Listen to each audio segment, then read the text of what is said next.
Assalamualaikum warahmatullahi wabarakatuh. Perkenalkan, nama saya Iksan Dwi Bahtiar dengan NIM 2381070109, jurusan PGMI semester 3 kelas D.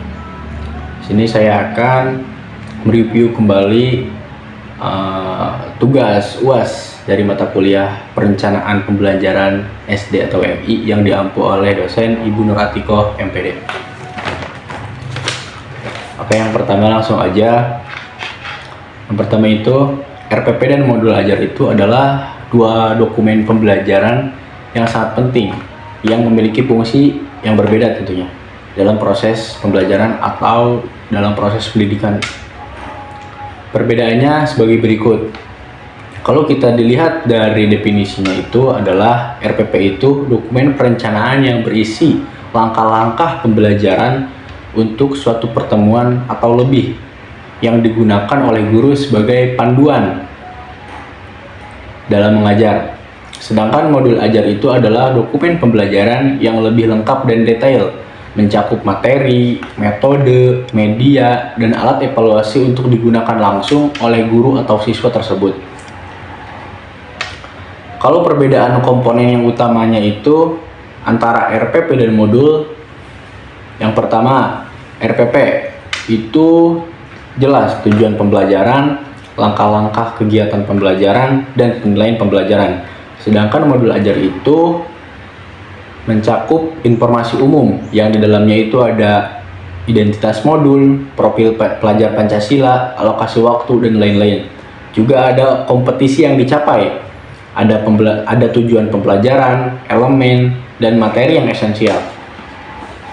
Kemudian soal nomor 2. Mengapa tes diagnostik itu penting? Tes diagnosis peserta didik itu sangat penting dalam perencanaan pembelajaran karena membantu guru memahami kondisi awal siswa, baik dari aspek kognitif, afektif, maupun psikomotorik. Menurut teori behaviorisme, tes diagnostik itu membantu guru menemukan kesenjangan pengetahuan dan membantu belajar yang mungkin disebabkan oleh kurangnya pemahaman konsep dasar atau masalah lingkungan belajar. Nah, dengan demikian, guru itu dapat merancang intervensi yang sesuai, seperti penguatan perilaku yang positif, atau mengadakan remedial, dan lain sebagainya. Sedangkan menurut teori Bloom, taksonomi Bloom, tes diagnostik itu memungkinkan guru untuk mengidentifikasi tingkat pemahaman atau kemampuan siswa dalam ranah kognitif C1 sampai C6 seperti mengingat, menganalisis, mengevaluasi, dan lain-lain. Informasi ini membantu guru menekankan pembelajaran yang bertahap sesuai tingkat kemampuan siswa tersebut, dari yang sederhana hingga yang kompleks. Kemudian soal nomor 3, pendekatan yang akan digunakan yaitu dengan pendekatan scientific approach, yaitu observasi, eksperimen, diskusi, dan refleksi. Mungkin metode yang akan digunakannya itu menggunakan metode problem based learning atau PBL. Jadi nanti siswa itu akan diajak untuk menyelesaikan masalah terkait interaksi antar makhluk hidup dalam suatu ekosistem tersebut. Kemudian media pembelajaran yang mungkin sesuai yang akan digunakan itu, yang pertama menggunakan media yang berbasis visual. Nah, seperti nanti akan melihatkan gambar ekosistem, terus juga melihatkan diagram rantai makanan, dan lain-lain. Kemudian juga media yang digunakan itu menggunakan aktivitas kinestik. Nanti akan adanya simulasi permainan, peran interaksi antar makhluk hidup. Kemudian juga media yang digunakan itu ada buku teks. Jadi nanti akan digunakan buku pelajaran sebagai sumber referensi yang konsep yang paling relevannya itu yang pertama akan menggunakan penilaian formatif. Jadi nanti guru akan mengobservasi partisipasi siswa selama simulasi dan diskusi kelompok itu berlangsung. Kemudian juga guru akan membagikan lembar kerja siswa tentang identifikasi komponen-komponen ekosistem tersebut. Mungkin yang kedua, guru akan menggunakan penilaian sumatif. Nah, nanti guru itu memberikan tugas tambahan atau memberikan PR, pekerjaan rumah atau tugas rumah. Nanti siswa itu disuruh untuk menggambarkan ekosistem dan nanti kemudian akan menjelaskan tentang apa yang digambarkan, seperti interaksinya dan lain sebagainya.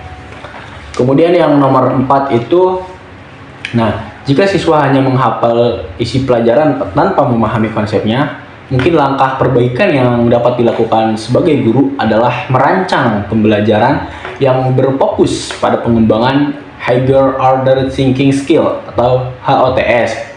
Nah, HOTS ini mencakup kemampuan analisis, evaluasi, dan kreasi yang memungkinkan siswa itu dapat memahami atau mengaplikasikan dan mengembangkan konsep pembelajaran tersebut. Nah, dengan cara mengubah pendekatan ini dari teacher centered ke student centered, beralih dari pembelajaran yang didominasi oleh ceramah atau hafalan dan lain-lain menjadi pembelajaran yang aktif dan berfokus kepada siswa. Jadi nanti adanya perubahan pendekatan yang tadinya itu didominasi oleh ceramah atau hafalan, jadi pindah gitu yang berfokus kepada keaktifan siswa tersebut. Contohnya, kita bisa menggunakan pendekatan berbasis masalah atau problem based learning, atau juga PJBL atau project based learning gitu. Jadi nanti siswa itu akan aktif di kelasnya. Mengintegrasikan HOTS dalam pembelajaran, misalnya meminta siswa untuk menganalisis penyebab suatu itu terjadi atau penyebab suatu fenomena itu terjadi. Jadi siswa itu diminta untuk menganalisis, yang kemudian diskusi bersama teman-temannya, dibagi kelompok dan lain-lain, nanti baru dijelaskan. Juga mengevaluasi solusi atau menciptakan produk atau ide berdasarkan konsep yang sudah dipelajari. Kemudian yang nomor 5 itu, soal nomor 5, yang pertama, kurangnya pemahaman guru tentang integrasi nilai karakter dalam HOTS. Guru itu masih merasa kesulitan dalam menggabungkan nilai-nilai karakter seperti integritas, kerjasama, dan tanggung jawab dengan kegiatan pembelajaran yang berbasis HOTS. Solusinya bagaimana jika hal tersebut terjadi? Nah, solusinya itu guru atau tenaga pendidik itu bisa diberikan pelatihan melalui workshop dan lain-lain, misalkan pelatihan kepada guru tersebut misalkan tentang bagaimana cara mengintegrasikan nilai karakter dalam pembelajaran berbasis HOTS. Yang kedua, waktu pembelajaran yang terbatas. Nah, guru mungkin merasa waktu pembelajaran yang guru-guru dapatkan itu tidak cukup untuk mencapai tujuan kognitif sekaligus mengembangkan nilai-nilai karakter. Solusinya bagaimana? Nah, solusinya jadi nilai-nilai karakter yang diintegrasikan ke dalam kegiatan HOTS tanpa menambah beban waktu. Mungkin itu bisa menjadi solusi. Yang ketiga, kurangnya sumber belajar yang mendukung integrasi nilai karakter. Nah, guru itu mungkin tidak memiliki referensi atau media pembelajaran yang secara spesifik itu menggambarkan nilai karakter dengan pengembangan HOTS. Nah, solusinya kita sebagai guru bisa memanfaatkan platform yang ada, platform digital untuk simulasi, misalkan untuk simulasi dalam berbentuk video atau permainan edukatif yang mengajarkan HOTS sekaligus nilai karakter. Mungkin itu saja yang dapat saya sampaikan, kurang dan kurangnya mohon maaf. Terima kasih. Wassalamualaikum warahmatullahi wabarakatuh.